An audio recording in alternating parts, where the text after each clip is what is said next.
Dan tak lupa khatib selalu ingatkan untuk mengingatkan ketakwaan kepada Allah dan sebagaimana firman-Nya, ya ayyuhalladzina amanu taqullaha haqqa tuqatih wa tamutunna illa wa antum muslimun. Hai orang-orang yang beriman, bertakwalah pada Allah sebenar-benar takwa kepadanya, dan janganlah sekali-kali kamu mati melainkan dalam keadaan beragama Islam. Ma'asyiral muslimin rahimani rahimakumullah. Untuk judul khatib Jumat pada kesempatan siang hari ini, khatib akan memberikan judul yaitu bagaimana catatan amal kita kelak. Hari kiamat itu sesuatu yang pasti.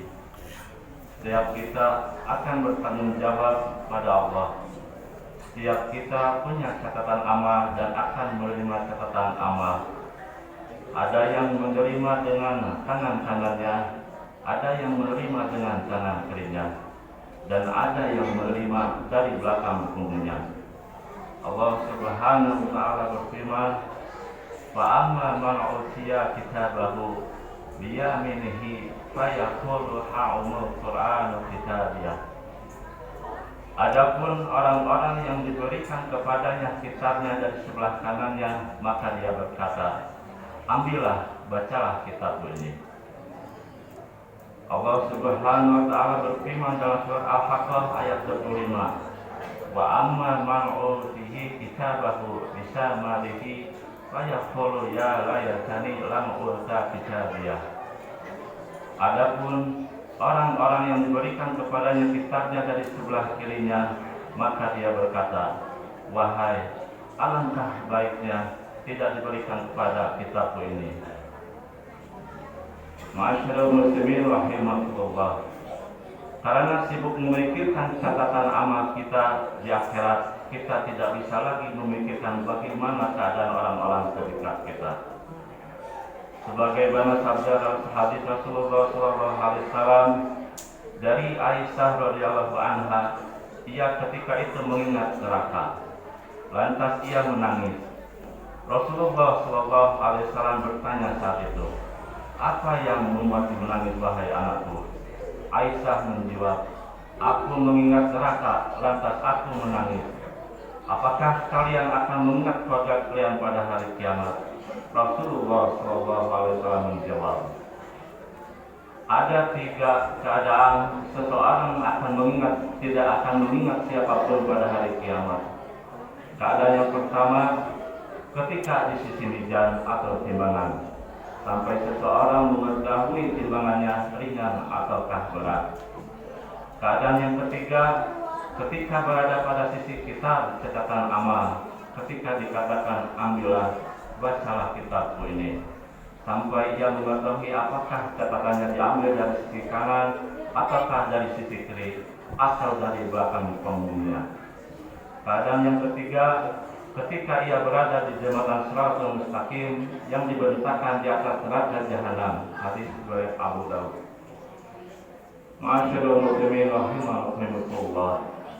Semua amal manusia telah dicatat, tidak ada yang sama sedikit pun. Manusia sendiri yang melupakan catatannya. Dalam ayat disebutkan dari surat Al-Majadilah yang artinya, pada hari ketika mereka dibangkitkan Allah semuanya, lalu diberitakannya kepada mereka apa yang telah mereka kerjakan. Allah mengumpulkan mencatat amal perbuatan itu, padahal mereka telah melupakannya. Dan Allah Maha menyaksikan segala sesuatu. Amal kita yang baik dan buruk akan dicatat begitu rinci sebagaimana disebutkan dalam firman Allah. Dan diletakkannya kitab, lalu kamu akan melihat orang-orang bersalah ketakutan terhadap apa yang tertulis di dalamnya. Dan mereka berkata, aduhai celaka kami. Kitab apakah ini yang tidak meninggalkan yang kecil dan tidak pula yang besar, melainkan ia mencatat semuanya. Dan mereka dapati apa yang mereka kerjakan ada tertulis. Dan Tuhanmu tidak mengenai seorang jua-jua. Surat Al-Kahfi ayat 29. Dalam tafsir Al-Jalain disebutkan, diletakkan kitab setiap orang beriman di sisi kanannya dan orang kafir di sisi kirinya. Orang-orang kafir akhirnya melihat dan merasa ketakutan terhadap apa yang tertulis dalam kitab catatan amal tersebut. Ketika mereka melihat dosa-dosa mereka, mereka berkata, "Celah-celah kami. Kitab apakah ini yang tidak meninggalkan catatan dosa yang kecil maupun yang benar? Semuanya benar-benar tercatat." Dari Imam Ahmad rahimahullah pernah didatangi oleh seseorang dan beliau dalam keadaan sakit. Kemudian beliau merintih kala itu. Lalu ada yang berkata kepada yaitu Tawus, seorang tabi'in yang terkenal, "Sesungguhnya rintihan sakit juga dicatat oleh malaikat." Setelah mendengar nasihat itu, Imam Ahmad langsung duduk diam dan beliau tidak merintih lagi. Beliau takut jika merintih sakit, rintihannya tersebut akan dicatat oleh malaikat. Sebagaimana Allah berfirman dalam surat Al-Qaf, "La yalfidu min al-qawli illa ladaihi raqibun atid." Yang artinya, tiada suatu ucapan pun yang diucapkannya melainkan ada di dekatnya malaikat pengawas yang selalu hadir. Jamaah salat Jumat rahimahullah. Kalau seperti itu catatan amal kita, marilah kita mengoreksi diri agar amal kita menjadi bagus. Marilah kita melakukan muhasabah. Sebagaimana ulama katakan, muhasabah yang pertama adalah masihkah kita berbuat syirik kepada Allah.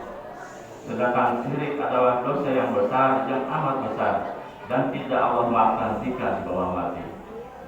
Yang kedua, marilah kita koreksi amalan yang diwajibkan pada kita.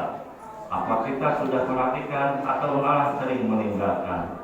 Seperti mengerjakan sholat 5 waktu, merutinkan sholat berjamaah di masjid bagi laki-laki, menutup aurat bagi wanita muslimah, termasuk istri dan putri-putri kita. Muhasabah yang ketiga, masihkah hal haram dilakukan atau tidak? Seperti wanita istri buka-bukaan aurat, melakukan dosa besar seperti mabuk, berjudi, dan berzina, hingga durhaka pada orang lain dan pada kedua orang tua. Muhasabah yang keempat, mengoreksi diri, apakah masih tersibukkan dengan hal-hal mubah yang sia-sia seperti banyak menonton TV, main game, dan semacamnya.